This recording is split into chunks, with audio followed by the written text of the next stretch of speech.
ஹே நண்பர்களே, உங்களுக்கு ஜிராஃபை ரொம்ப பிடிக்குமா? அப்போ இது உங்களுக்கான வீடியோ தான். ஜிராஃபை பத்தின சூப்பரான சில விஷயங்களை இப்ப பார்க்கலாம். குட்டி ஜிராஃபை பிறந்த அரை மணி நேரத்திலேயே நடக்க ஆரம்பிச்சிடும். ஒரு சில மணி நேரத்திலேயே ஓடவும் ஆரம்பிச்சிடும். இதனாலதான் எதிரிகிட்ட இருந்து சீக்கிரமா தப்பிக்க முடியும்.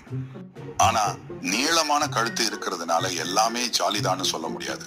தண்ணி குடிக்கணும்னா ஜிராஃப் முன்னங்கால விரிச்சு வச்சு குனியணும்.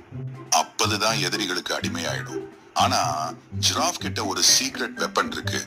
ஜிராஃப் ஒரு கிக் அடிச்சா சிங்கத்தோட தலைய உடைச்சிடும், இல்லனா முதுகெலும்ப முறிஞ்சிடும்.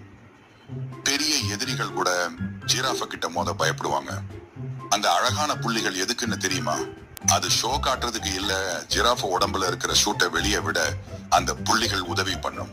அது ஒரு நேச்சுரல் ஏசி மாதிரி கொளுத்துற வெயில்லையும் குளிர்ச்சியா இருக்கும். ஜிராஃப் ரொம்ப அற்புதமான ஜீவன். இது மாதிரி விஷயங்களை தெரிஞ்சுக்க லைக் பண்ணுங்க.